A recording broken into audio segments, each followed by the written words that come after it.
Hello, Internet. Welcome to Discover RPG, your weekly afternoon chat where we celebrate every letter of the acronym.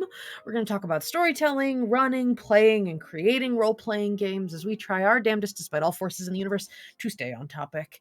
I am Angela. We're talking This about is running? Running games? Oh. Yeah. I'm Angela. This is Just want to make sure it wasn't on the Logan. wrong show. He's sleepy, and we'll be talking about. I'm sleepy, dopey, sneezy. I'm quite a few of the doors right now. Oh gosh, that's awful. So I think that answers the question how you've been doing. Yep, that about does it. Yep.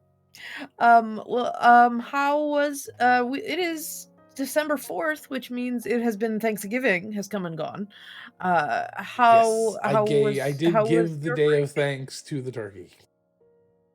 You worship the turkey. I did worship. We did the ritual sacrifice of the turkey. Of the turkey for the turkey. Really? And nothing but the turkey. Huh. That's an interesting that's a very interesting situation for your religion. You okay over there? I was trying to fix the Okay. I was trying to make it look all nice. Yeah, no, we did. We had a great Thanksgiving. We spent it with family. They played a game. I had a headache. I'm sorry. I didn't have any caffeine the day, so it was like just about 3:00 on. It was just like, oh crap. No, it was great. It was a nice, fun evening. I listened to them play games and goof off. Got to see family, and it was really good. How was yours? It was fairly good. I went to Universal Studios. Ooh. I took a cousin to Harry Potter World. She hadn't been there. She's very excited. Well, you have to take me someday because I've never been either. Yeah, that's just my task is to tour guide people. I've done it 3 times now. Nice. Every time I go, ours. It's like someone's first time. Problem. There you go. So. Oh, I don't have it with me. I stitched the day before I went home. I stitched a holster for my wand. It looks amazing, and I'm very proud of it. And it looks very much like you took a little 4-arm blue alien at it and just kind of threw it at your wand. Looks like the coat that I keep wanting to say Lemony Snicket. I know that's not his name. The guy from Fantastic Beasts, that main character. Lemony I don't Snicket. remember. Sure. Lermony Snonkit. It looks actually, like that sounds like a Harry Potter name. Lermony Snonkit.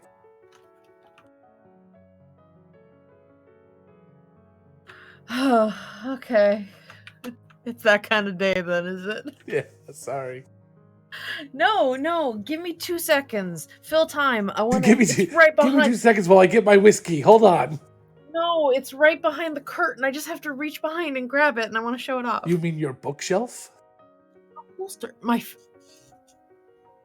You can't see it moving. Anyway, sorry. Hold on 1 second. That's actually really cool that you can't see it moving. Hey, Reason, how's it going? Thank you for being here. Really appreciate that. Oh, I don't have that felt blanket. I could have put my invisibility cloak on. Oh, that would have been perfect. The stacks. So this is my holster. Oh, I love it. It's like a little cozy. It is, and it has these two little. It has these 2 little straps, so you can put it on your belt, and it like hugs the belt, great. and it fits. It not only I have Sirius Black Swan, which is the longest. I fucking love it. It does look like a little sleeping bag. I picked the longest wand, so of course my holster's fucking enormous. And don't you mean the wand picked you? It did. And then I have it has enough room to fit the little map that you get that shows you where all the little spots are to use your wand, because it's one of those interactive ones. Scarmander. Yes, Newt Scamander. It looks like his coat, and I really like that. Like he has this exact color. Newt Scamander is the guy who's the main character in that. I like Lemony Snonkit. Lemony Snonkit. Wasn't that the guy going after Willy Wonka's candy? Well, no. We're gonna not play that game today. No. That's Kanye West. This guy is I have played that game for 20 years. I love that game, and it just became mainstream, and I hate it. I just had an epiphany that you're always playing that game. Like, constantly. Well, part of that is because I can't hear for shit. Sure, but you lean into it. You don't have to lean into it. You could just say, "What did you say?" instead of finding something that sounded near what you heard. The problem is, if I say, "What did you say?" half the time people go, "Nothing." And then it's like, and I can't explain to them how much anxiety that gives me. So when I say something wrong, they come back. Now you would never do that, and of course my close friends would never do that. But it just becomes a habit. And the other half of the time is just hilarious to me, and I do things to entertain myself. I know it's hilarious to do. I know it's hilarious to do. So, although my wife did at one point tell me I was acting, pushing a little too far and acting like my stepfather, who does it maliciously, I am sure, and so I did back off a little bit. So, I did find the line. Good. I'm good at finding lines. And then I dance on them till you can't see them anymore. Like the grave of propriety, you dance on it. Like turning little ghost children into murder hobos. I love and am terrified of Clementine. We can talk about that too. There was so much going on last night. Yeah, so just a quick recap. We had shenanigans last night, and we Logan introduced a character introduced by, or let's call it sponsored by a viewer. Perfect. Introduced and sponsored by a viewer, Matthew. Created Clementine, a little ghost girl that lived on the train we were on. Let me get you exactly what he said. Yes, it was nowhere near as. One second. Anyway, so we continued with shenanigans last night, and this was a very fun holdover from just before Thanksgiving break that had been paid for, so we followed up and introduced this character later. Back chair thing. My chair is see-through, so I just had something pop up and didn't realize I was still on camera, so that's how tired I am. I apologize for taking care of business while I was supposed to be taking care of our audience. What am I doing? I'm going to Matthew's post, and he said, so he paid for this character before the break, and then said he'd let me know what it was, and I'd like to introduce the next shenanigan. The character I'd like to introduce to the next shenanigans is Clementine, a poltergeist who haunts the sweet cars on the train while the party is staying, often appearing as a young dwarven girl. That was it. I like it. The sweet cars made me think of, do you love to do candy? You want a little sweet car? Dear? It's like, is there an entire car of candy? Yes. You said something earlier in the episode too that made me think, would you like some candy off the trolley? I don't know. Did you like French Mingo? I loved French Mingo. The French flamingo. He was delightful. And then Tessa fucking busted out with like an actual French sentence, and that was just like, well, she does speak French, and she's been polishing up on her French because she's been helping our son with Spanish. All I can think of is just like Merrick slack-jawed going, well, she just got hotter. I was just, because everyone was just, but just the idea that everyone was like, oh, right, languages are a thing. I love we just never really utilized them like that. I just love seeing my wife duck under the camera and then the dog like looking around like, what's wrong? And walks under the camera as well. It's funny to me. I must join her. It's like the blues go dun, dun, dun, dun, dun, dun, dun. Oh my god, I just saw a thing on Twitter. We're not talking about RPGs today, guys. Just so you know, I just saw a thing on Twitter. It was really funny. Go for it. If you have... Your fault. If you have heavy armor, you don't get disadvantage if while you're sneaking around, your bard plays the Pink Panther or Mission Impossible theme. Perfect. I love it. I think it was also you get advantage if they were doing it at the time, but the idea was to negate the disadvantage. I love it. I thought it was delightful. Let's see, what else did I... Oh, the Sunday before Thanksgiving break, I ran what was technically my session 1 of a little short campaign that I'm running for our Patreon. So, awesome. It's called Troubleshooters. It's in the Ember Wild system that is Power by the Apocalypse inspired. It's got a lot of the same mechanics and character building stuff, but it uses a whole set of dice, so that satisfies our dice hoarders in Nice. our group. And it uses D8s instead of D6s for all the numbers, and I don't quite know Cool. why, but it does. So we were playing our session 1 to introduce the group, and everyone was a goof, and it was fun. Andy's playing a robot, like a cyborg, and he was very bizarre, but it was fun. But we had a good time. I built a Autumn and Tessa, who are often in chat here in game, are both in the game, and we've been playing around really fun with this idea of one of in the Powered by the Apocalypse games, or in a lot of those, the character sheets have those sentences to connect your characters together. So like we make a relationship based on a prompt that's in the character sheet. Uh-huh. And one of the ones we found was, "We used to be together." That was one of the lines. And we decided to take it completely in a different direction and reinterpret that sentence. Mhm. So they share a part of a soul of like a higher being.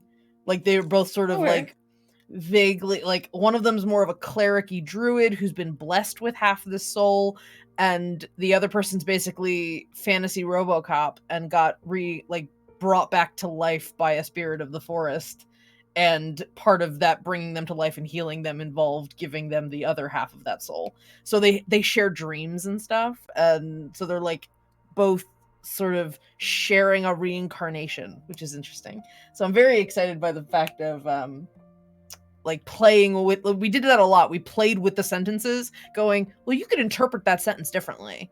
That doesn't have to be literal. Like so we had a couple like that it's not exactly maybe how the game designer intended, but I think the game sort of embraces not doing exactly what Yeah. the rules intend. So yeah, we're having fun. We are going to keep recording, and then next year when things are like wrapped up with it, we'll package it and put it on Patreon. I'm Sounds excited. great. I love it. Y'all are gonna enjoy it. It's Well, I've heard some feedback. I've heard it's great, and I did hear a little bit of the audio myself. Well, I heard one side of the audio. one person talking. And the headphones were loud enough I could hear a little bit more than that. Gotcha. But yeah, it was really good. Yeah, it's gonna be a little thing. It's something I'd like to start doing more, playing smaller games and having them be mini campaigns and put those in our Patreon. It's a chance for our players to get a bit of a break when they're just sort of in the throes of a longer campaign here on Nerdsmith, but then it also lets people like hang out and get to know each other better, and we get to play in new systems. So that's a thing I want to start encouraging. Speaking of smaller game systems, though, because that's like my new favorite catchphrase,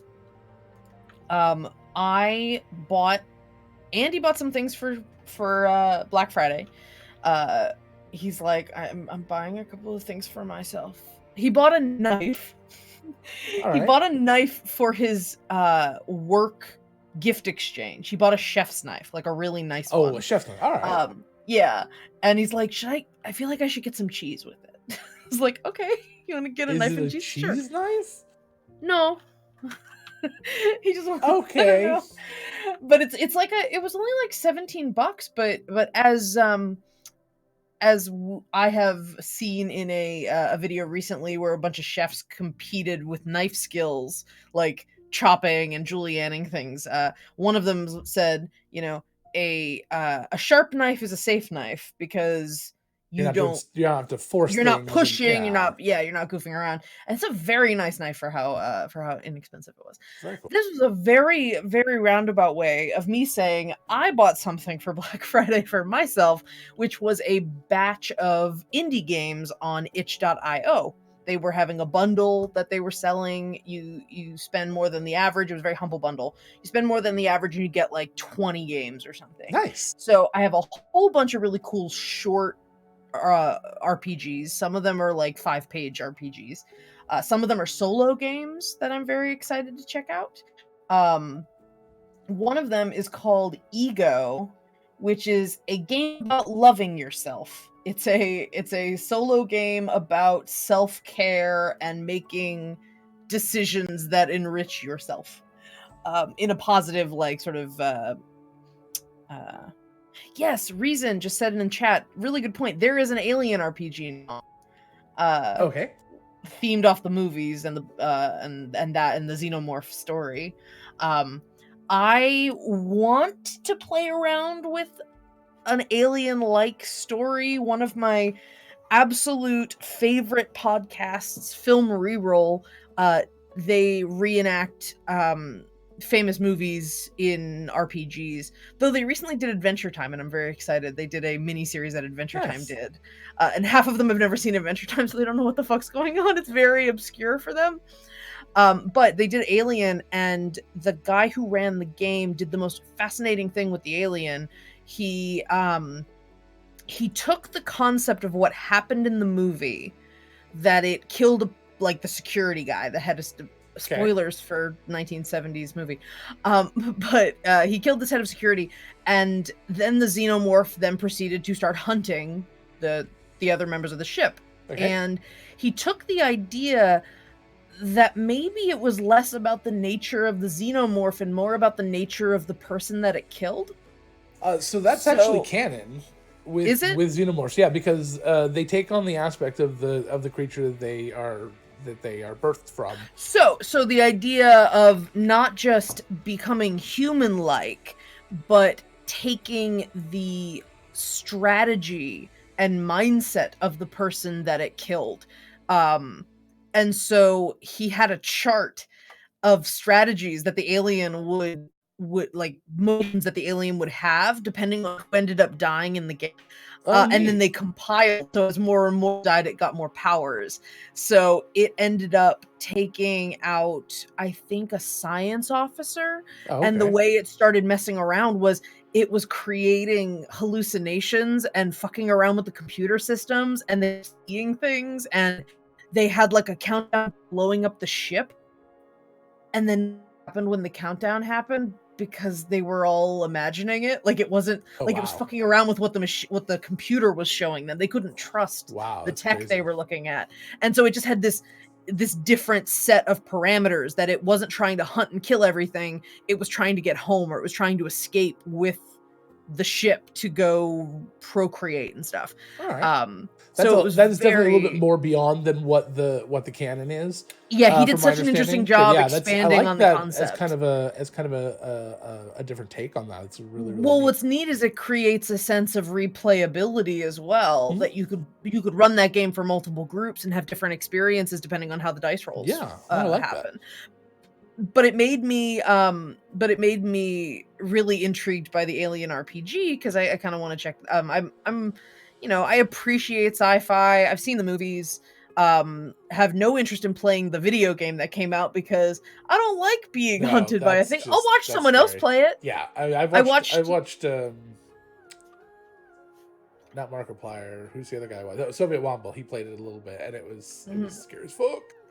There's a guy I follow on YouTube that does videos about video game AI, and he's like an artificial intelligence, like he's either an academic or he's a coder that actually works in video games. So he talks about the systems that are in a slightly technical way. He talks about the systems that are designed to control the AI in certain video games, and he did the Alien one, which was so interesting because he talks about how the game designers balanced two different AIs are in work in that game. There's a micro AI, which is the alien, who abides by certain rules, like it can only attack when it sees you, it only does the following stuff, it reacts to certain stimulus.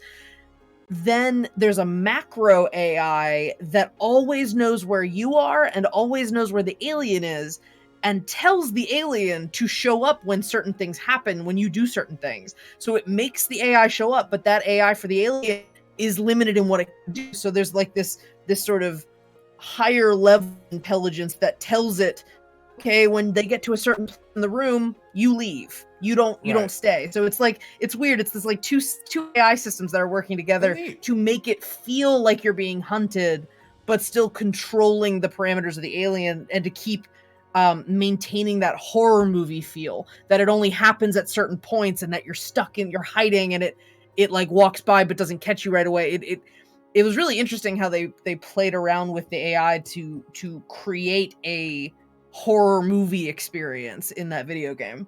Because Right. you can just have the thing and always find you and you just die all the time, but they limit Yeah. in order to make it feel like you're able to hide from it. Well, and that's one of the biggest issues with with AI, which is not. I mean, AI is not a with building parameters like that. You know, it goes down to originally with Pac-Man was one of the first times that people really started to study. You know, each of the ghosts has its own particular pattern. They Yeah, do I their didn't own realize that. things. You know, one of them always tries to go directly for the shortest route towards Pac-Man. One of them, you know, always turns right or whatever it is. So each one of them has its own rules, and that's, you know, learning those rules and allows you to then understand a lot more about the game. And it's funny because you see speedrunners, they learn the rules of different things and what they can do, and if they see certain things, they know what it's going to be like later, and how random things later are dependent on certain things earlier. So if something happens earlier in one way, then later you know exactly what's going to be happening. It's just really neat how games like that are developed, and how it's totally not at all what I do with my role playing games in person. I can't think that far ahead. You know, it's you know, it's nice because with that it's about the dramatics, but then there's also this idea of, you know, sometimes it may not feel like, if we were to do a role playing game for me, the alien would show up whenever it's the most appropriate for the story. It's going to show up whenever And that's it's going what to it be does. Well, and dramatic. that's what it does in the video game. Is Yeah. it picks points that are considered dramatic and then Yeah. introduces the alien in those moments. It's And which again, I like that idea a lot, but for me, if you played that same game 100 times, no matter how different you did things, that alien would almost always be there in those moments, it seems like.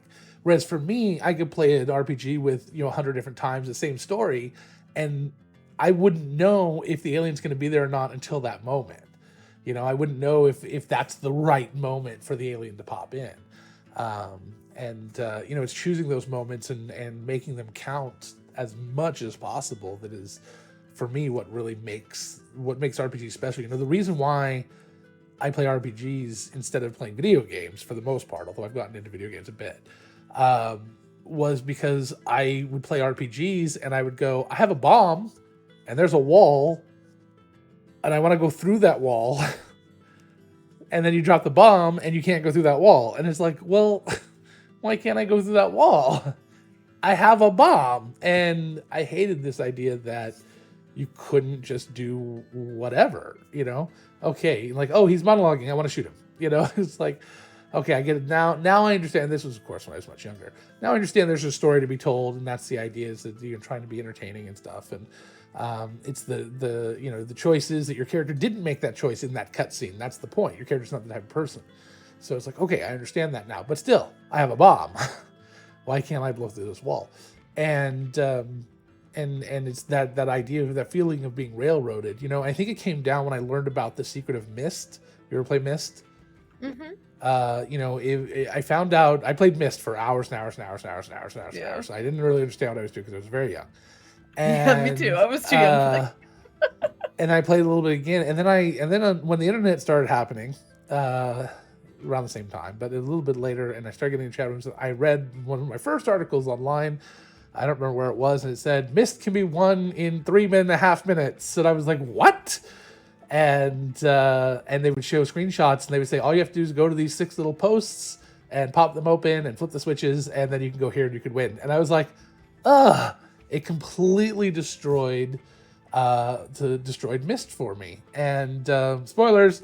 And because I didn't understand at the time that it's about the story, it's about the exploration, that it's about more than just winning that game. And I'm being told that it's lies, all lies, so maybe I've got the wrong game. But I'm pretty sure it's Myst. And yeah, it was like 7 minutes or something. It's not like 3.5. I was exaggerating, hyperbole. But yeah, it's that type of thing. And there was another game that just came out, Outer Worlds, that people are able to speedrun in 12 minutes. So it's like it's there's a lot of things out there. It's like, the story That's is not the what point it's of the about. game, Exactly. though, yeah. But what it comes down to is, in a role-playing game, you can't do that. You can't speed run through a role-playing game, through a tabletop role-playing game. The DM's going to help control the pace. If all of the players committed to it, they probably could. I suppose you could. And you and I have talked about the idea of doing a 1-hour role-playing stream and seeing how much we could get done. No, I'm 100% with you. All right, so you guys have played Myst, but did anybody else play Loom? I've heard of it. It was a Mac game, and that's why a lot of people didn't play it. My dad was a huge Macophile? I don't know. A Macintosh .0. Loom was an amazing point-and-click RPG style game. Did you ever play The Fool's Errand? No. Okay. So I was very big into puzzle games. The Fool's Errand follows the story of the Fool in the tarot deck, and each of the puzzle games is about a different part of the tarot. And again, I didn't understand what the fuck I was doing, but the games were fun. And it's like a kind of a side, almost a quote-unquote side-scrolling story adventure of it's not even side-scrolling. It's a puzzle game. Basically, you read some stories, you choose which adventure you want to go to. If you ever used HyperCard, it was built in HyperCard, I believe, and you would go and do things. And the most animated game was a game where you had to click on an icon and drag it around a little track, and if your mouse fell off the track, it would go back to the beginning. That was the type of thing. But it talked about persistence and things like that, and there's just a lot of cool, fun little word games and stuff. I love those types of games. Seventh Guest is another one. If you've ever played that, I want to get that one again. They did a remastered version of it that I want to get. A lot of just really cool puzzle games, and I've just always loved puzzles.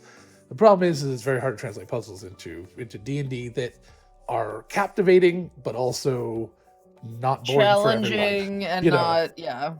Well, let's talk a little bit about design then, because you said just before Shenanigans started, you said behind the curtain, that you were testing something new with the dungeon that you had planned.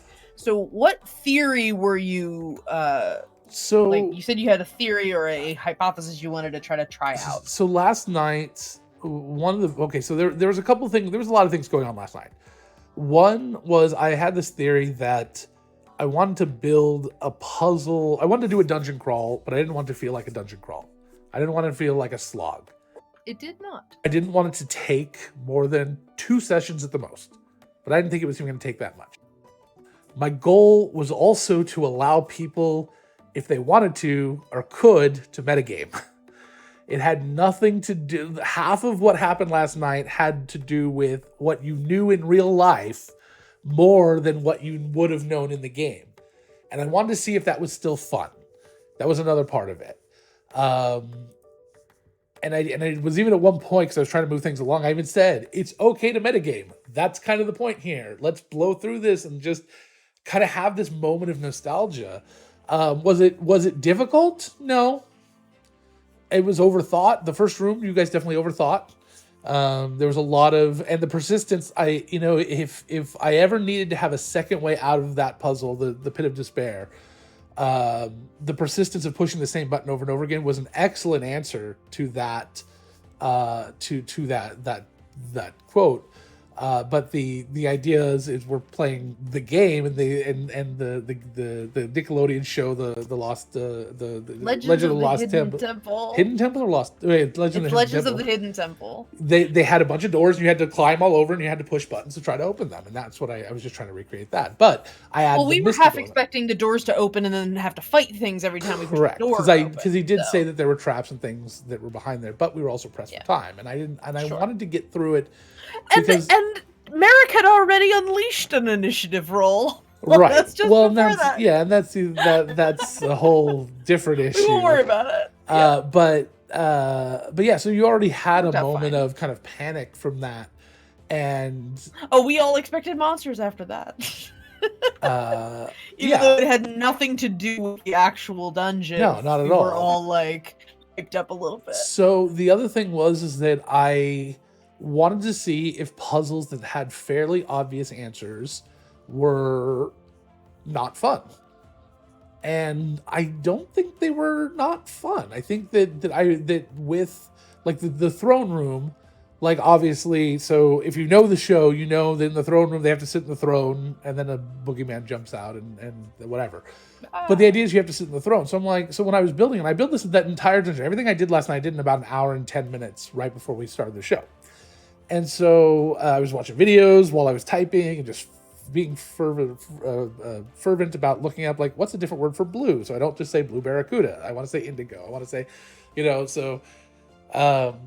But getting all that together, and then okay, the throne room. How do I make the throne room more of a challenge? And then in each of these rooms, I wanted to give them a clue. So I had to come up with these clues for what they could do. Like, so, and it came with the silver monkey. The silver monkey is like, okay, I got this great idea of having all of these different monkey idols. How are they going to know if they don't get literally that this is the temple, the hidden temple? If they don't get that by this point, how am I going to help them understand that they've got to put together the silver monkey? And that's when we went, with the moon and asking for the role. You right up front, I was like, okay, yeah, we can kind of give you a little bit of information, but for the most part, you guys called the dungeon before you even met the first character, so I had a feeling you guys were going to get it no matter what. So I didn't give you a lot of information from the role because I knew you guys probably already had somebody in the group was already going to have it. And I think it just took a matter of thinking about it for a second, and then it seemed like a lot of people just kind of started clicking all at once. But so the first one there was the Olmec, or excuse me, what was he? Olmec backwards. Semlo. Well, I was gonna go Kemlo, and then I saw that it was like almost CeeLo, and then I said he was moss covered. I'm like, oh god, is CeeLo green? Semlo the green. That's what I went with. And you guys again made the joke before I even got there, so I didn't feel the need to go the step further and do the forget you joke that I had. But he was gonna look like stop and fall asleep and then wake up and be like, oh wait, who are you? Sorry, I forgot you. Or something like that. I can't remember exactly what I was gonna do. Sure. But yeah, so he gave the three things is like you're gonna need persistence, you're gonna need courage, and you're gonna need the moon's blessing. And the funny thing is that a lot of times those flavor texts, what we might call boxed texts, although I don't have it in a box, nobody puts text in the corner box, whatever. Maybe in a corner. A lot of times that flavor is just flavor, and half the time when I try to give clues like that, you guys skip right over it. But you guys were like literally as soon as I finished all of the talking, you guys had already grabbed onto it, and somebody was like, "Okay, so we're gonna need those three things. We got three puzzles." You started putting everything together right away, and while as a DM, frustration is not the right word. It was.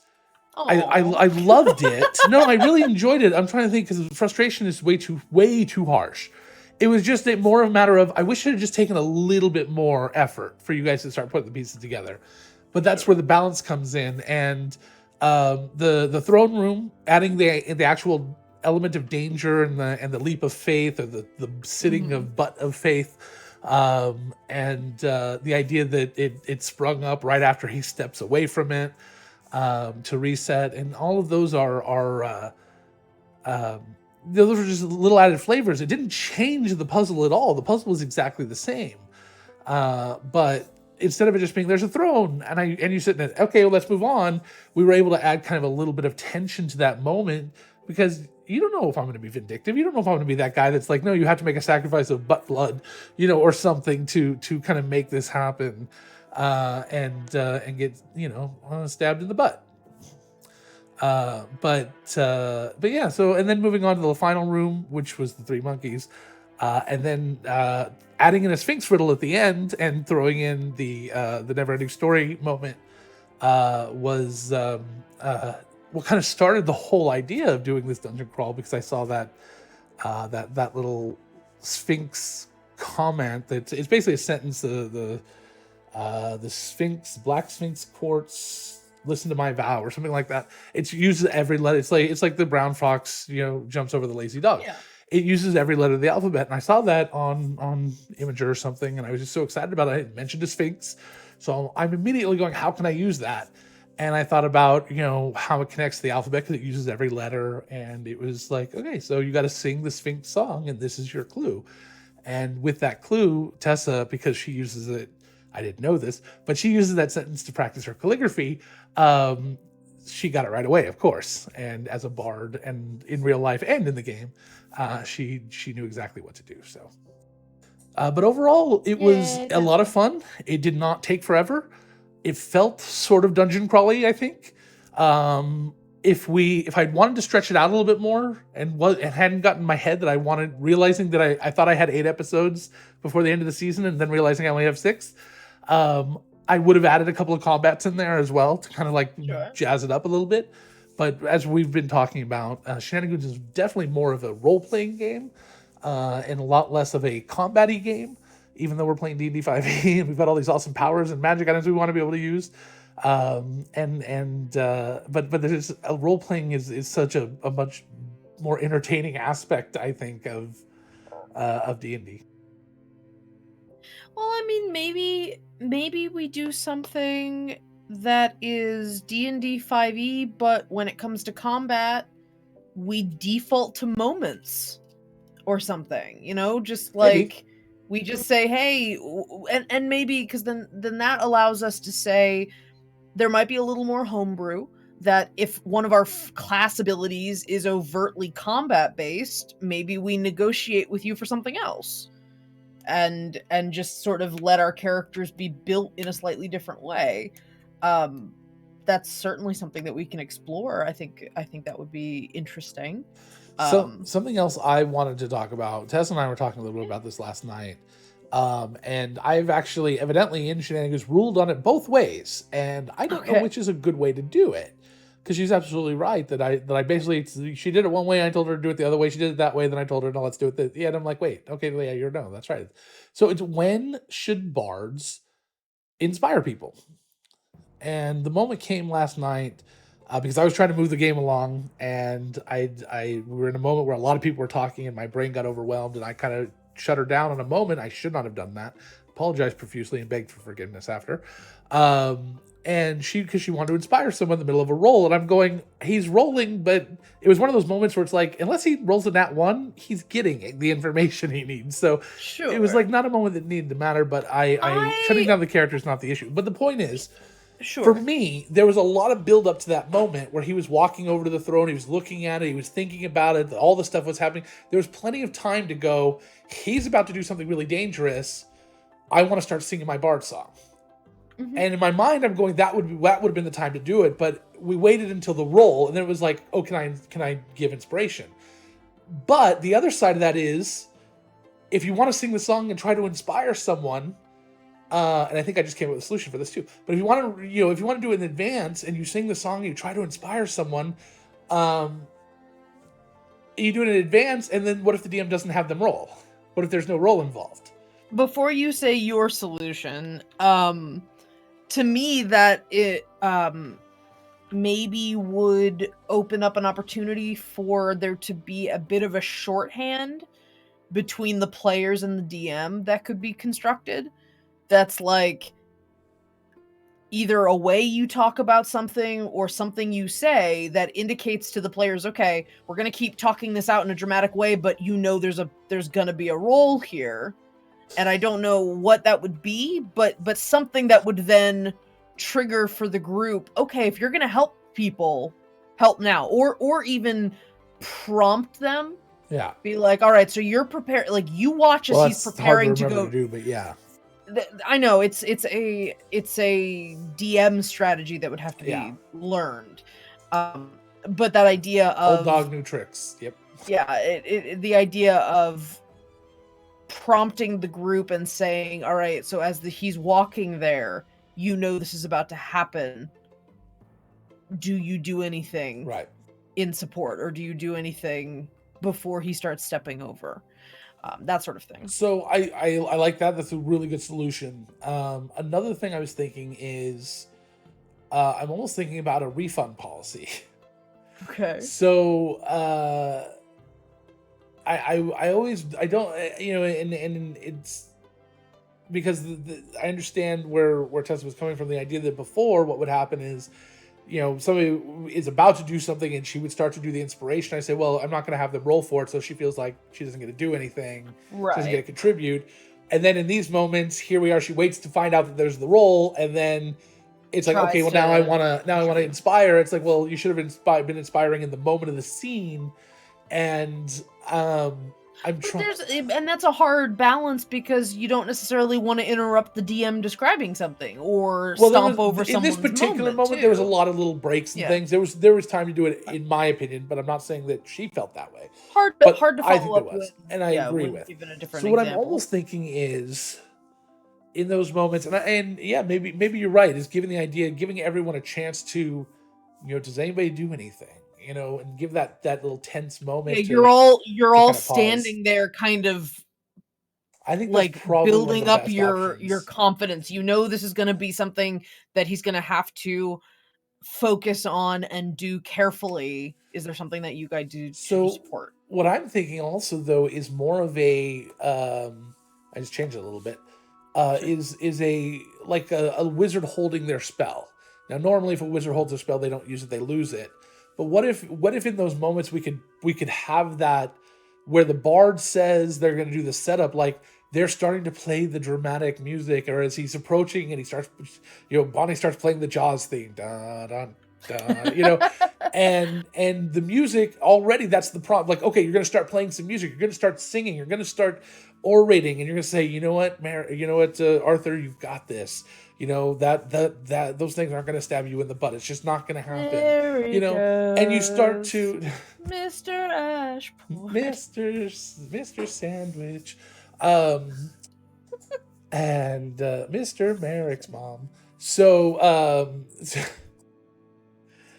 but the idea is that you set that up, that we're doing the flavor right now. We're talking about him walking up. Obviously, we're not talking about the dice rolls right now. But the idea is you get that set up, and then if you want to inspire in the dice roll portion of that discussion, then you could say, I want to use my music to inspire, or I want to use my oration to inspire. Sure. The idea is that you would then you're always in trying to give people that little edge with your music and with your things, but whether it inspires them or not in that moment is it's partially up to you, but it's also partially up to, it's up to kind of the fades. It's kind of up to. I kind of like the idea of giving the prompt. If you have a bard and that person wants to be able to inspire, it would be interesting to give them the opportunity to do what they're going to do. But then when the dice roll shows up, they get that opportunity to say, well, I would like that music I played or that thing to have a mechanical effect. I'd like to actually spend an inspiration, as opposed to just like giving them the opportunity to provide a little flavor. If they just want to say, I don't want to use my inspiration for this, but I want to play that sort of thing, I think they should be completely within their rights to do a less magical inspiration. I think if you go back and watch The Road to El Dorado, Miguel is obviously a bard rogue. Sure. Miguel plays all the time. I don't think that many inspirations actually happened. The idea is that the bard is always going to be doing those things, and it's. I think the idea is that we always think about the economy of the system as being tangible to the world, and so it's like the bard's going to sing the song when they're going to use their economy. They're going to spend that. I have 10 inspiration. I'm going to give you one. I'm going to sing the song right now. The idea is that those are just that's just kind of the limits of what's capable in the world. It's not a tangible thing. I can throw, for me, and I know you can get better with skill and things, but we get better in game. I can throw a bowling ball down, the lane, 13, 14 times in a game, whatever it is, and I'm going to get 1 or 2 strikes. That's where I'm at as a skill level. There's just, I don't get to choose those moments when those strikes are. You don't get to choose those moments when the inspiration happens from the role play, the in-character aspect. So the bard is always trying to inspire with their music. But when it actually takes hold, that's when we take the out-of-character discussion and we talk about in these moments it actually did make a difference. And so, that idea of and Tess, I saw how you asked about how do you make it not intrusive. Well, that's the DM works on that. The DM works on giving you those moments and giving people the agency to be able to do that, and to have that time to be able to say those I had a good example of one way to do that. Again, it sort of turns into a shorthand a little bit. Instead of saying, DM, can I inspire him? Or I'd like to inspire him. I'd almost prompt the DM expressing that you'd put a little work into it. So you'd say, in the example of that scene, you would have been like, Logan, Bonnie just spontaneously composed a song to help Arthur out in this moment. Can she inspire him? Because that sort of implies you put something together for this moment. Like, if there's a way of expressing to the DM that you have something special that you'd like to share, I would much rather you just do it. Just start to say it or sing it or whatever, and just. But the idea of is, so you're saying like do it regardless of if there was actually going to be a moment to do that. Well, that's what I'm saying. Yeah, write the song. See, I've done characters that have written little songs like that, whether they're bards or not. I just do it to do it. I do it because I like to do that part of it. If you're gonna do things like that, you can just do them. And then and that's what I'm saying is that you set it up, but you don't have to knock it down. You don't. So in the role play part of it, so we always go role play, then we talk about dice. That's how most scenes go. Is we're in the moment, we're role playing, we're describing scenes, and the bard is in every scene almost. The bards are always singing, they're always orating, they're always encouraging, because that's what bards do. They want to build those moments up. Bards don't only do those things when they want to spend their economy moments. In a real life situation, the bard is just going to be, it's like Brave Sir Robin. It's like they don't shut up. They got 3 inspirations a day, but they sing all goddamn day. It's like it just keeps going. So the bard is always going to be doing that. So the bard can, in my opinion, in any scene, give a song, tell the oration, do the pantomime, do the interpretive dance. Whatever they do, they can do in those moments because they're always doing it. And if they think that there's gonna be a moment when they want to do it, that's the time to take that. They don't have to describe it in everything. That's not what I'm saying. But if they think that it's like something dramatic's about to happen, I want to make sure I've got my setup. Let's get that done in the role play. That right there is the shorthand to let the DM know that you may want to give inspiration to the character. So I have a question. This is partly from the perspective of the fact that we are in that weird twilight gray area between playing a game at the table and writing a show. We're sort of in between, So that whole example you just gave about finding those moments and embracing those moments and what the bard can be doing if that's the kind of bard you want to play, I really feel like that sort of conversation would be very useful to have before next season. Yeah. But as a group, like our little prep for the group is everybody expresses the kinds of things they want their characters to get the opportunity to do so that everybody knows on top, like, this is what, like, this is just for, like, say we'd done this at the beginning of Shenanigans. Everybody knows Tessa likes writing stuff, or Tessa wants Bonnie to have opportunities to sing things and do that. Everybody knows to watch out for those and to let her have those spotlight moments when she wants to do those things. But like starting that out with everybody. So Adelaide really enjoys, like, we really leaned into the whole like book obsession that she has, or like reading and that sort of thing. Her fixation on the Birchfield. I think that intuitively has happened a little bit, that when things happen with the Birchfield Institute, she tends to get like, people tend to be like, well, Adelaide, what do you want to do? You're the one really committed to this. So if we had those conversations at the beginning to sort of get a sense, or maybe just continue to have those conversations, that we do these little debriefs to say, all right, where's your character at? What are you really looking at? What are you liking now? Is there something that you want to, are you changing how you think about your character? Are there things that should be adjusted for the party? In terms of that idea of wanting to give people spotlight moments and knowing what people want out of the game. And even if that changes, how does that change? So I think check-ins might be a good way to continue doing that during our games. I think that's during any game. I think that's a great thing It's like to talk character about. study. It's there group are character two study things that we can talk from a dungeon master perspective that need to be kind of kept in mind with that, and I'm worried I'm going to forget one of them. One of them is that it could lead to people feeling even worse.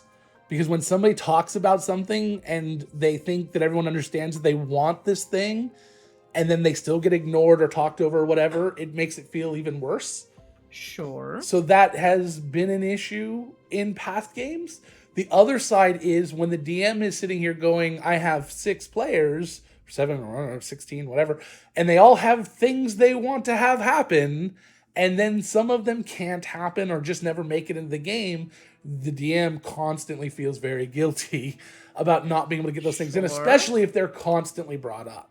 And in those this moments, circumstance, I trust the game. I trust the players in this circumstance. Okay. I think it would. It has happened. What I just described has happened in Shenanigans, and almost every player is guilty of it. So things have been discussed but I'm in talking 1 or 2 about moments, but maybe they need to discuss more often. I'm talking overt discussion. I'm talking meta discussion about the point of that discussion, like saying, hey, we're going to talk a little bit so that we all understand what each other wants. If we just say it more overtly and say this is one of our jobs as a player, I think that would be interesting to try in next season, just to be like, let's talk as a cast and as individual players. What makes our party work, what makes a character stand out, try to impress upon each of the players, and I'll do my damnedest to do this too. The idea of looking at your fellow players and giving them moments. Like, if everybody made it their task to highlight another player during a game and engage with that player directly, I think you might have an interesting collaborative environment with the game. I think that would be neat.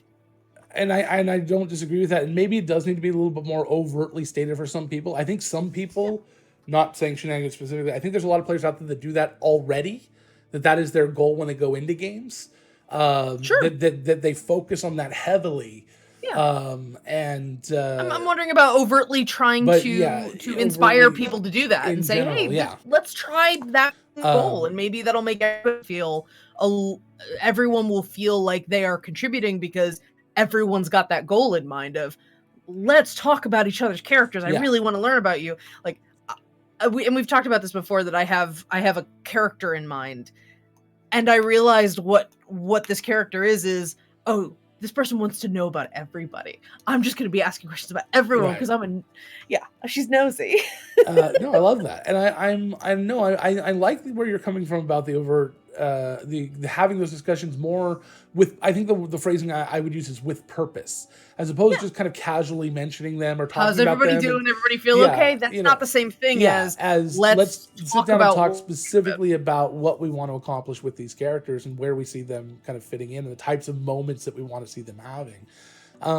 Does it become a little bit spoilery? It can. Well, I said it leans into a little bit of the idea of we're slightly more than a show of a bunch of people at a table. Yep. Yeah, the idea is that we're a cast trying to tell a story that is improvisational, but we have a concept. Like, it plays into the idea of what is always in my experience the kind of push and pull of role-playing games, or at least in D&D, that people want to be special in the team. They want to feel like they're bringing something very unique to the table. So if we're able to, as a group, discuss this idea of, well, I want to work on this character getting more opportunities to do the following for the group, and as DM, if you're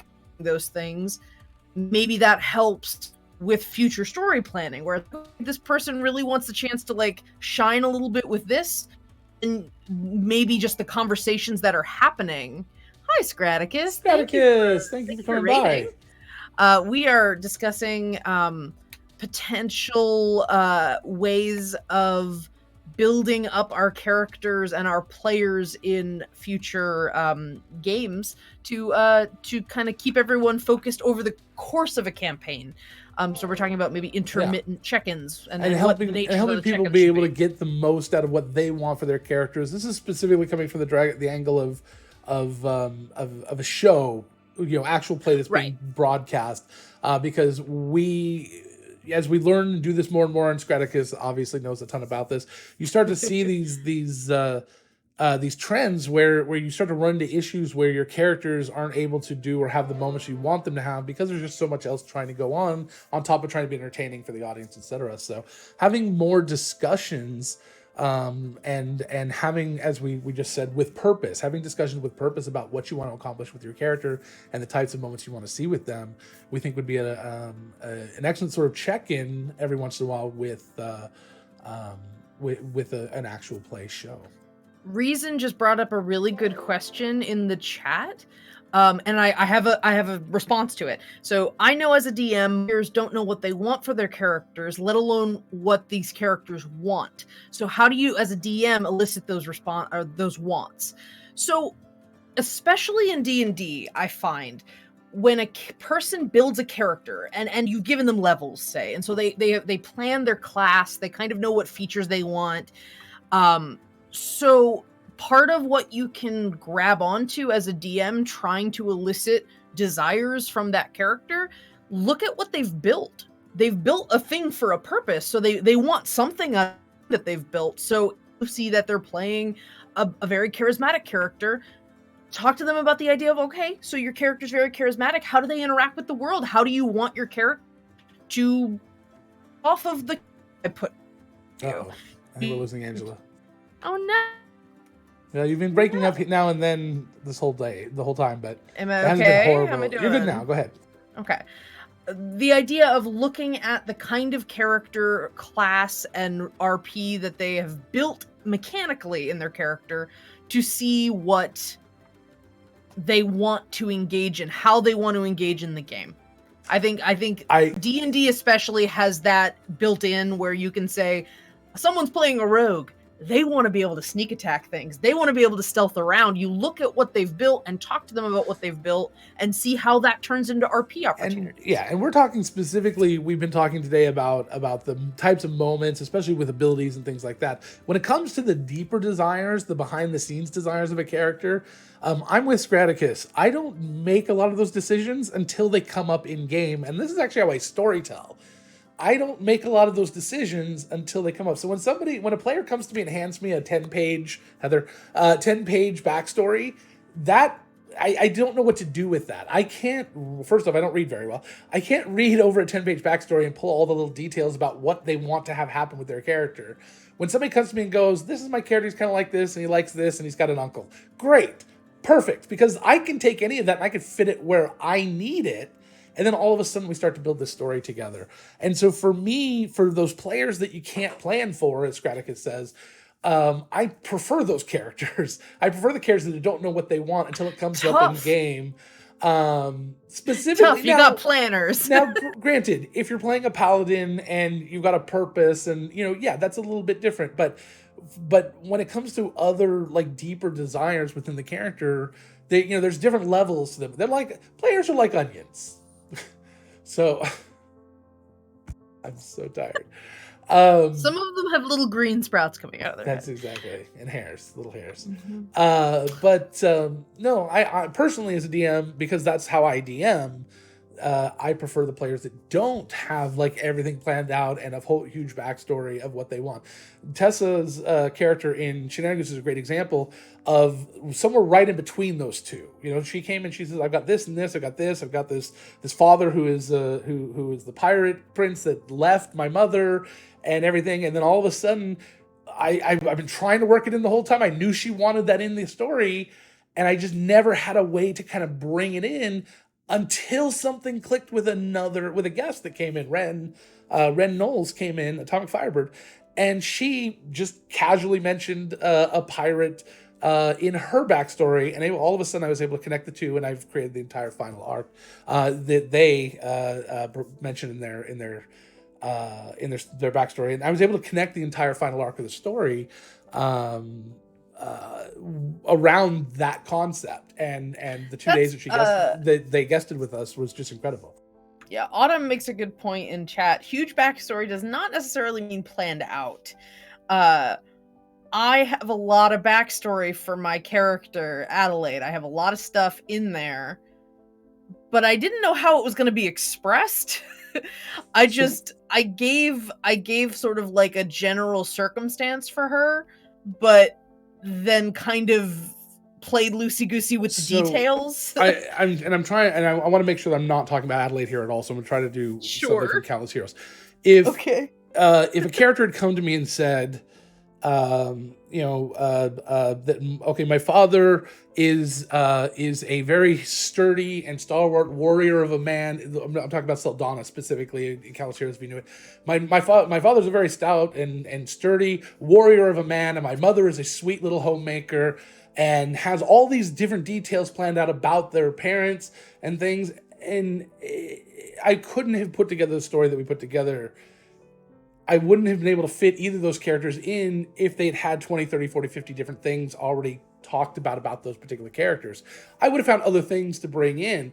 The idea that I was given one sentence about each of the parents. I think it was the mother was overbearing and the father was aloof, but loving. And I think those were the two things I got. And all of a sudden, with just that little bit of information, I was able to do a lot with them, and they became two of the primary sort of NPCs in the backstory of the campaign. One of them in the foreground. It just occurred to me that one bit of detail that would be really useful when you're giving NPCs to a DM. So if you're saying these are my family members, because bless your heart if you make a hero who actually has living family. D&D hard mode. It would. Not just personality, but I think one or two words or a sentence about how your character feels about your parent.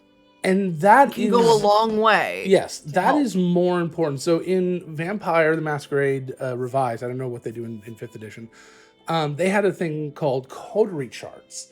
And what these charts would do is they would put everyone that's in your group of vampires together. They would have just a line that draws between those two people, and it just mentions how they feel about each other.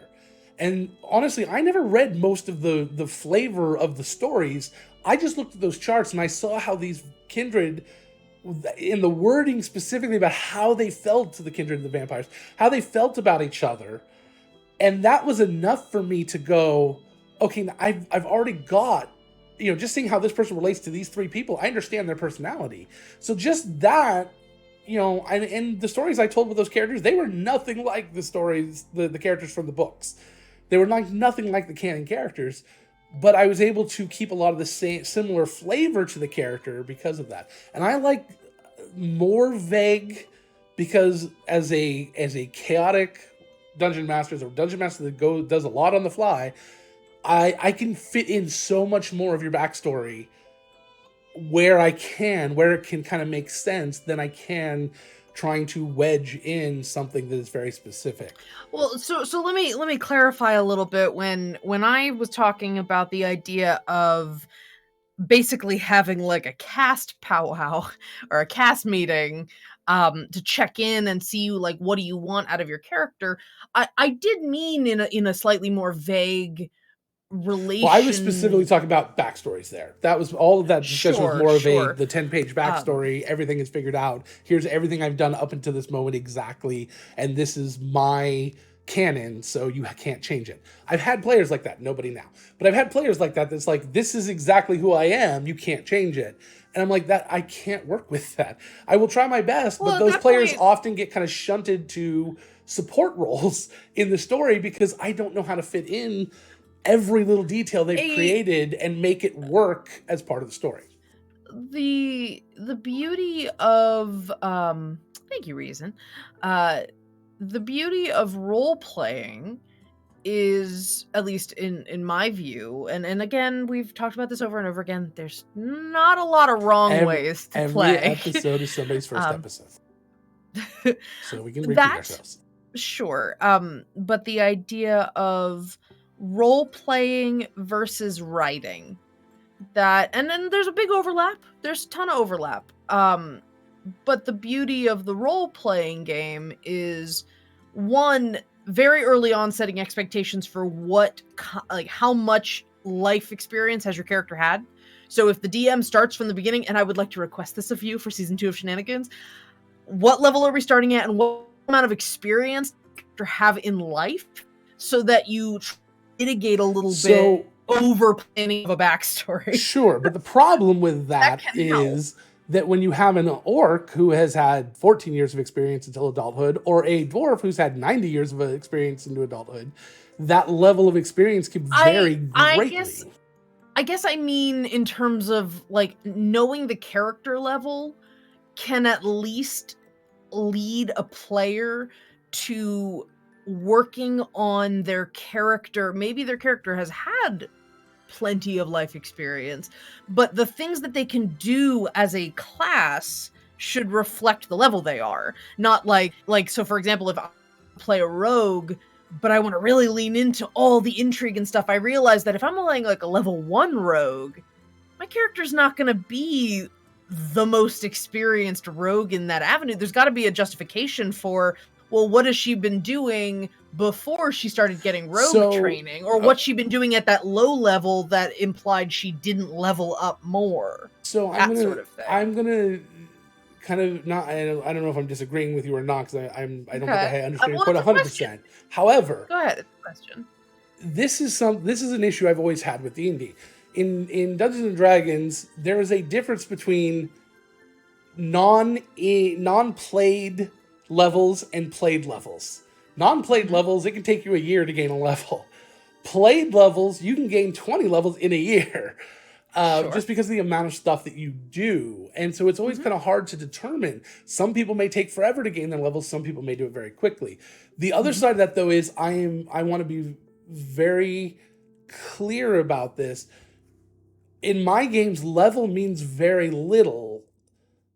Well, in D&D, it means a little bit more because you just it has to. But there are features and things that you can do at certain levels. There are certain, there are kings. They're like level 4. It's like there's a difference between 4 and level. Yeah. So it's and this is why kind of like 3.5, they had a great system because you could actually get what are called, I think they call it commoner levels or something, or where you can get levels in other things that were not adventurers, and you would still level up, and you still get skills as you gained levels and other things. I think that there might be a system like that in 5e. I'm just not familiar with it. But yeah, so you actually gain levels in these other a CR10 commoner. Yeah, exactly. Or a diplomat, or a financier, whatever. Well, that's an example of something that I think, and I really had a problem with finding it, because it might just not exist anymore.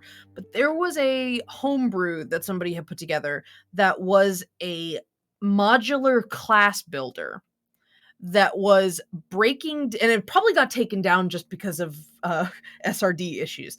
But it was every feature, every ability, every spell chunk of any class in D&D. You built quote unquote adventurer class, and it was you picked and chose anything that you wanted. You made a giant mishmash collage of your character based purely on what you think your character would have learned or would have developed the skills for. So you could have like a rogue that speaks to animals, that like worships a god and gets holy abilities. Like you could do all of that stuff because it was ranked by like cost, and you would spend points. It was a very thick document. Yeah. But it really allowed for the idea of who the hell cares where your character's path is. Your character can have a completely unique, non-archetypal experience. Which is I wish I could find it. Took some time and you go study with the druids, or you took some time. I love that a lot, because it goes back to a lot of different systems like that, where it just gives more flexibility. Like spell points instead of the learning spell levels like we do now, or what we've been talking about with heritage versus race, using heritage or legacy instead of the idea of race. And it's like it doesn't matter exactly what you look like, or you can look like whatever you want. And the idea is that it's your heritage and the history and the environment around you that has kind of changed what Mhm. abilities you have and where you come from. And yeah, I agree with Scraticus. Dipping into rogue is just all too common. So, one of the things I wanted to say And the was sneak attack. because we're We're way over over, time, I but know, yay, we're but over yay. time. It's the It's been a Power long Hour Plus. plus. Ooh. Um, so 5e just came out with an Unearthed Arcana chunk that I really, Chunk. really love, and I really hope starts getting implemented. And it really seems to hint at the future of the system. They came out with a bunch of class variants. Okay. And almost all of them have to do with the ability to adjust your character build as you level. Okay. So one of the big optional variant rules that they were giving was proficiency adjustment or adaptability. They called it proficiency adaptability or something. The idea that as you're adventuring, you might find that your character starts leaning into a different skill set. And so when you level, you can swap out proficiencies. Oh, You can nice. decide this is something that my character has decided, well, before I adventured, sure, I was good at persuading people, but now I think I've leaned more into intimidating because I need to be a warrior. So this Yeah. idea of letting you swap proficiencies so that you don't feel like you picked something at the very start of your character and then discovered, 6 months later, I never got to use this because I picked it at the beginning and it didn't end up turning into what my character Yeah. was. So I I think building into the mechanics, the idea of both the player and the character can evolve and change their mind of what they want to be in life. I think is a really neat step in that direction, and there's a couple of them that are like that. yeah. Classes, there's wizards get to swap out cantrips at levels because they can be like, I don't use this, and this Yeah. is supposedly a children's level spell that they all learn when they're learning magic. I should Yeah. just be able to memorize a different cantrip Yeah. and give up a different one because I don't I feel. Well, yeah, and actually, I personally wouldn't have a problem with wizards being able to change their cantrips daily. I mean, just learning them like normal spells in their spell book and just being like, Whatever's oh, in your book, and you can change them out. I'm gonna change this one out today. But I also have always been of the mindset that if somebody, especially if out of character they're not having fun, change whatever is not fun about your character.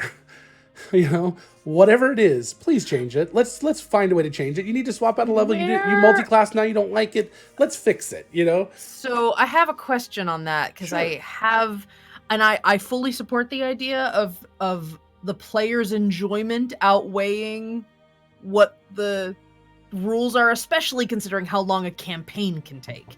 Your opinions can change. You have the right to say, okay, this isn't fun anymore. Where does that blur into suddenly power gaming a little bit? Like, they want to constantly change things because they're trying So to adapt to the game you're telling or the game you're trying to play.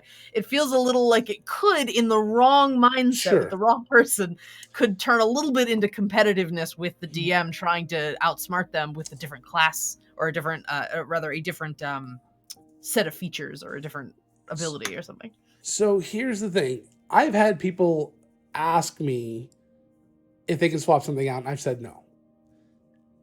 And then I've had people come to me and tell me that they're unhappy, and then I've told them that they should swap stuff out. I think the intention behind it is what I will kind of approve or not approve. It's So it's it's subjective and case by it's case. definitely subjective, and if I felt that somebody was trying to manipulate me, saying they were unhappy with something, but they're actually trying to power game, I have a real simple solution for that, which does not work for everyone. I understand that it wouldn't have worked for me 10 years ago. Stop playing with them. And honestly, there's certain people even in the community now that I'm like, I'm never going to sit down at a table with that person because I've seen what they do either behind the scenes or on camera or whatever. And I don't think they're a bad person. It's just not, I know I'm not going to enjoy sitting down at that table because they're a power gamer or they whatever. When I go into these games, I want to play the worst character ever. I literally dump stat con in some games just because I want to be a hypochondriac that's constantly sick or whatever. I try to play strange characters that have horrible flaws because those are the fun, memorable characters. On Scraticus, I played on Scraticus once. and played in DM Dawn's, one of DM Dawn's games, Monster of the Week. I think it was the episode right before the finale of one of their games. I played a character named Jem, who was a drug. He was based on one of the characters from Umbrella Academy that I had just watched at the time. Poison Ivy, bitches. And he just was obsessed with 80s cartoon heroines. He always loved the strong female things, and I had a whole tragic backstory that never came out about why is he just never really had a strong female presence, and he wished that his mom could stand up for herself a little bit better. I'll just leave it at that. And he saw these strong female characters, and he's like, that's the type of person that I want to have in my life, or I want to be around, or I want to be strong like them. That is something that I want to work more on. Having backstory for a character that really doesn't matter for the adventure. It doesn't need, I don't feel the need to come up in a game. Yeah, so that is... It's challenging for me because I love delving into backstory. I love doing that, but I wonder that's a challenge for me to take at some point. For me, it doesn't matter what the backstory is. Yeah, I think, and I don't know how that. It's fine to have and for yourself, but that doesn't need to be textual. Right, I don't know how that works, and there's no wrong way to play. I don't know why that works for me and why I'm able to do that, because for me, my character's who they are now, and they're very interesting, they're very in-depth, and yeah, if you really want to get to know this character, and if that character hadn't, spoiler, died in that game, maybe very heroically sacrificed themselves, if they hadn't died in that game, maybe that you would have wanted to learn more about them or learn about why they were like the way they were. But the point is, you kind of understood them. They were simple enough that you kind of understood them, except that you didn't. Up front, if you just watch the first 5 minutes of that game, and then you watch the last 5 minutes of that game, it's such a different character. The transition that Jem went through during that 2.5 hour session or 3 hour session, whatever it was just incredible. For me, I had no idea where it was going to go, but I knew where I wanted to start with. And by starting there, and then just kind of rolling with the game, having a really good DM, other good players to play off of, it was just, it was a natural progression. But in one-shots especially, but even in campaigns, I want to get somewhere quickly. I have a rule in my campaigns that if you come into my game with prejudice against one of the other players because of race or class or religion or whatever, you have 3 sessions to resolve that. You can still be prejudiced against that thing, you just can't be prejudiced against that player's character. And so you have 3 sessions to resolve it and be done with it, and it's not going to come up again. Unless there's a really good important story moment why it might come up again. But the point is, I don't want the conflict happening in the game. So though, for me, I like to tease those types of things, but I like to resolve them very quickly. But anytime I'm dealing with a character, I want to introduce them one way, but then also show a different aspect of them as quickly as possible. So that's just me. But again, in all of those cases, who they are should be interesting enough that you don't need the backstory to understand why they got here. It should be simple and it should be understandable. But maybe there's some mystery or some intrigue behind it, but it's not like you have to know the backstory to understand where they're at. Sure. But then there's some situations where the backstory is kind of hidden or secret, and it's a very big, important thing. And in those situations, obviously, the backstory has to come out. Right. But yeah, I think one of the things I want to challenge myself with a little bit, and this again plays into sort of session 0-y stuff. Do you want to have a tragic? Do you want to have backstories where these characters, what do you want? Does your character do you have a need for your character to have focus? Do you not want to have do you want to have sort of a drama, not drama light, but a backstory light game where everyone's focused on what's happening now? We're not going to be dredging up stories or things like that. You might have, some bonfire chats, but nobody's backstory is out to haunt them and come back to the surface. they're all just people who've been affected by situations in their lives, Yeah. and they've moved on from them, or they're just somewhere else in their life now. Yeah. As a real quick thing, I wanted to go to an idea. You mentioned earlier that everyone wants to feel unique. And we've run into a struggle before where people, well, especially when we have 16 people in a game, where people are playing similar classes and they, especially if you have different degrees of experience level, some people get to abilities before others, and people don't feel as unique or special. I want to play a game that's a challenge that is a short campaign, maybe 5 or 6 sessions, where everybody's playing the exact same race class, and see how they can make them different. So maybe not class, but race, class, and subclass. I want everything to be equal across the board, but I want to see how they different backgrounds. Different backgrounds would be a good start. Like you go to a monastic, you're all monks, you're all that, maybe not even race, but race might be a good one to flavor out. But the idea is that your abilities for the most part are the same, but you have to find those ways to role play out the uniqueness of your character around those things. You don't have the and this is a horrible way of phrasing this, but you don't have the crutch of your abilities to make yourself unique. You have to find a way to make yourself unique outside of that. It'd be a fun challenge. It could also be very stressful for people. That's not something you want to surprise people with. Volunteers. No, well, that's what I was going to say. Yeah, you take volunteers. Reason, what type of game? I want to answer your question, but I don't know what type of game. I think that would be a really interesting thing to try as us. Like, play around in something that like a one shot or a fill in for shenanigans at some point or something like that. If everybody was down for it, I think that would be really interesting. Or we could do it in Patreon and just use it as practice. Yeah, I don't know. It was just something that kind of came up, and I just thought that it'd be a very good role play. Now, all of this being said, we as in shenanigans, we may not necessarily next season be playing. We may be ending this campaign. I don't think we've made a final decision yet, but this particular campaign might be ending, and then we'll be starting something new. It'll still be shenanigans. We'll just be starting something new, and we may not even be playing D&D 5e. We might decide we're going to play Monster of the Week or something. It's probably still going to be fantasy. Probably still going to be in Vale. But we found that for as us as an actual play, the way that we style D&D is very roll heavy, and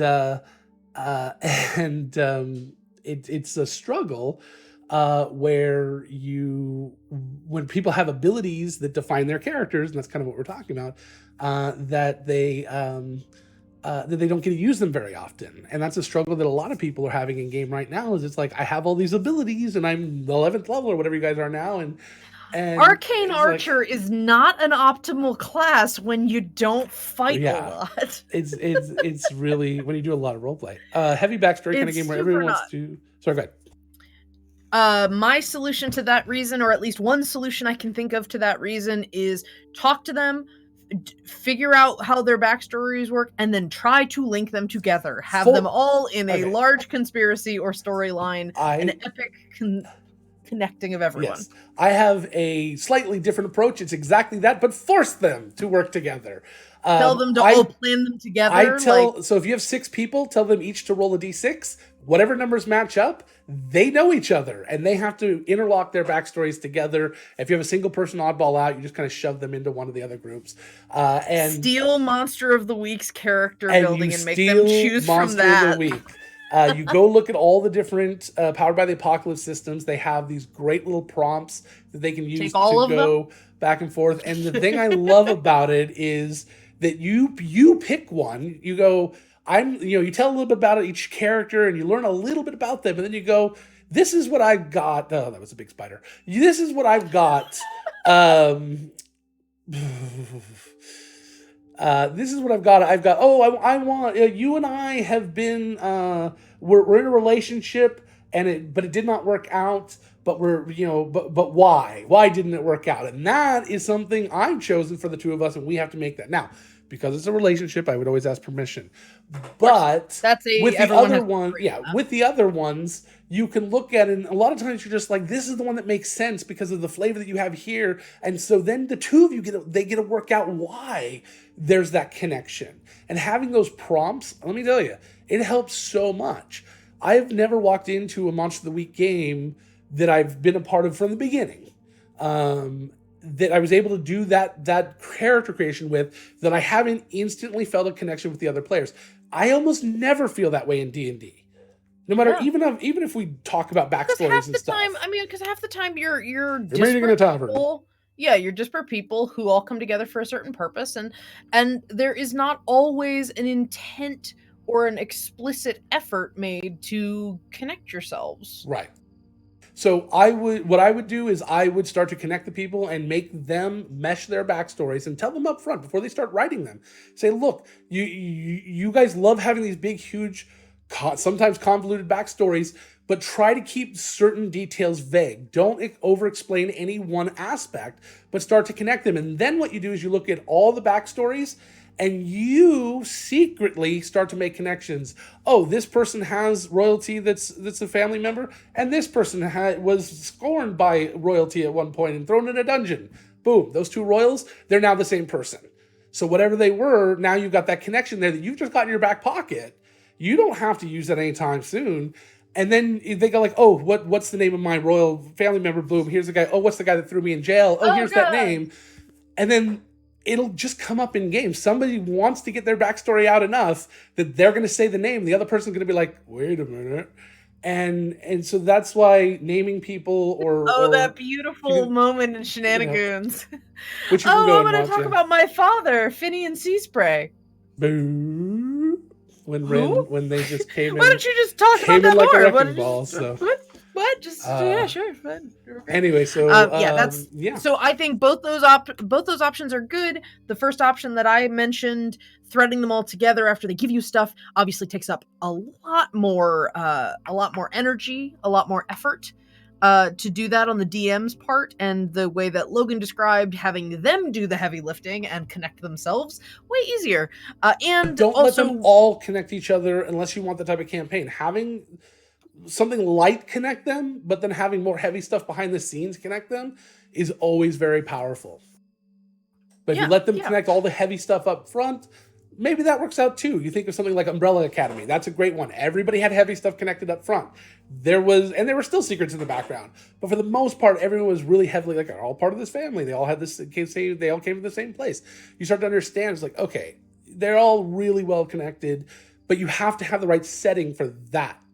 Yeah. Whereas I had a beautiful experience. I had a beautiful experience doing that in a one shot for our Pride Month this year, that I literally told them, you are all family. Yeah. You're either biological or found family. You have like adopted kids. And I gave them the roles I wanted. I had a concept of sort of a nuclear family that I wanted to have as my party. And I said, 2 of you are married, or 2 of you are romantically together. 1 of you can be a child or a grandparent, and 1 of you and then I gave them a couple prompts. 1 of you had been killed recently and reincarnated in a new form, and you're struggling to adapt to that new form right now. 1 of you, and I gave them a couple of little different hooks to pick from. So each of them picked those stories, and it wasn't that I had a straight up plan in mind, but it was like, I want to write a story about people like that. I want to experience that. So if someone wants to run or play a game with me, here, why don't you write the story? It was so good. And I had such a lovely time, and that's something I want to play again, either with that same group. I totally want to rope them in again to play another one shot with the Spectacular family. Or I also, and I think I've expressed this to Logan, I want to play a polyamorous party. Like, I want a whole party that is just shamelessly like, we're all going on a date and we're gonna have a nice time, and then just something goes wrong every time. I think that would be a really interesting. I for the longest time have never gotten to put it in a game, but I had an idea for a warlock like cult I don't know. But the idea that everyone who has made a pact with this, say, Archfey made the most sense to me. So everyone who made a pact with this Archfey is essentially a spouse of the Archfey and is therefore a spouse of each other. So if they ever meet someone who also has, like, let's say wedding ring, also has that wedding ring, they're like, oh my god, I just found some family I didn't realize I had. Like, you have a very close reaction to meeting someone like that. I like that. And you acknowledge, like, however you want to have a relationship with that person, you are bound with that person because you are both bound to this higher being. And that could be a warlock thing, that could be a cleric thing if you wanted to do more something like that. But I really wanted to play around with that idea, and I think that's going to end up being like an NPC thing that I do at some point. I like the idea of being polyamorous with your patrons, your patron amorous, polypatronous. And polypatronous, and so you just have multiple patrons. I'm giving so I already had something like that written for Packless patrons. Oh, nice. That there's somebody who goes to the patron con, PackCon, and has like all these different symbols because they were just going from booth to booth. Perfect. Yeah. So thank you all for being here for the Discover RPG Power Hour Plus. We're here for an extra half an hour today because we didn't get to see each other last week. That's probably what it was. And we got into some good topics. We got some great topics. Thanks to you guys. Please keep them coming. You can ask us stuff. You can add us at Discover RPG Show. What is it on? Discover RPG Show. I just put it in chat. At Discover. Okay. Remember what our code. And then you can ask us more questions there. You can follow us there to know when we're going live. We have most importantly, follow us here on Twitch so that you see when any of our shows go live, but you get pinged when we go live. And we want to do we're going to want to start doing some video series in the new year. We got a lot of new ideas coming up for DRPG, so please keep spreading the word. Keep telling your friends about us. Tell them they can come here to get some interesting and goofy tangents on their advice that they want about RPGing and DMing and stuff like that, especially if they're looking to do any streaming or stuff like that, as we do a lot of that, and we talk about that a lot as well. Also, if they just like to talk about weird random shit, we'd love to do that too. So you can join us there. Thank you to World Anvil, the most robust world building and campaign management software that exists on the internet today, with over 500,000 users. I should just start saying 500,000 users. Actually, they're probably at almost to 600,000 now. It is, as I said, the amazing world building software. You can go to worldanvil.com to take a look at that. You can try it out for free, and then you can upgrade to a guild membership when you're ready to unlock all of the tasty goodness that is make all the characters on Heroes like I do. I have a bunch of Heroes characters now. The social media feature that they have, I have so many of them. Yes, and they do a very cool social media feature with basically a live social media for you and your games. It's very incredible. Go take a look. So go to worldanvil.com and light up the forge.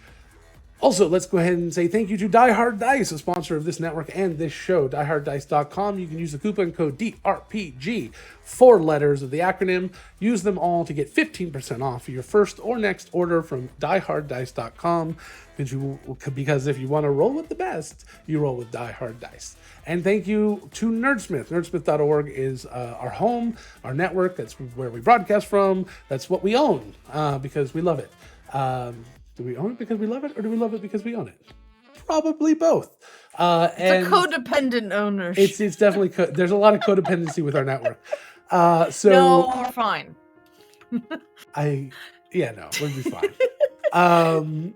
Anyway, so go to nerdsmith.org, see all the other amazing shows that are there, like the Banana Brothers, every Tuesday afternoons from 4 to 7 PST. You can see them. That is Anne over on Kajari,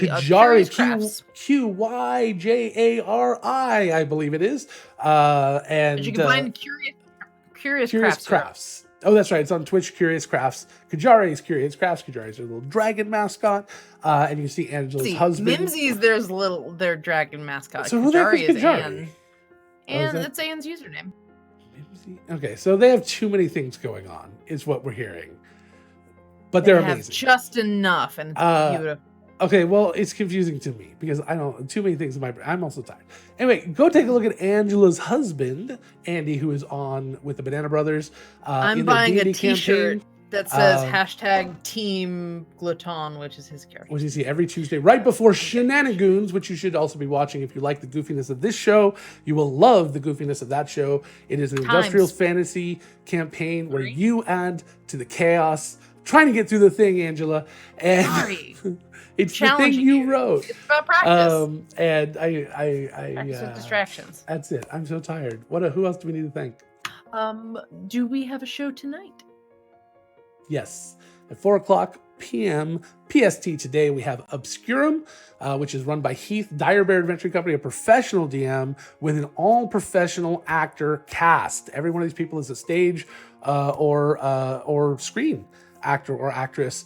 And they are all just professionals paid to have done the work, and they are just really. It's a really very cool, moody noir. It is story. Run in City of Mist RPG, which is a gritty 1950s noir vibe, very much like Frank Miller, any of Frank Miller's stuff, the Sin City type stuff. So you can take a look at that at 4 p.m. PST today.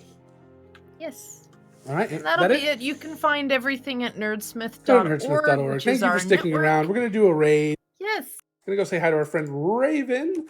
She is just chatting. Uh-oh. She might not be just chatting anymore. She is still just chatting. So we're going to go over there and say hi to Raven and learn a little bit more about D&D and other things that she's chatting about. My raid cry is going to be, our lateness is your benefit. Our lateness is your benefit. All right. Thank you, Battle Weaver Ivan. Thank you all. Yeah, thank you guys for being here. Whether you lurk or actually participate in the chat, either way, we love you very, very, very much. We thank you so much for your support. Please tell your friends about us. That's how we grow. And as we grow and get more conversations like this, it just makes us want to come back and do more and more of them. So yeah, please just spread the word. Tell everyone about the show. Tell them how much fun you're having. And thank you guys very, very much. And I think Angela has a sign off because she always does. Oh, yes, I do. Thank you all for joining us. We hope you have a wonderful rest of your week. We'll see you next time here, same time, same place, but ideally only for an hour. And please do us a favor and be good to each other. Goodbye. Bye.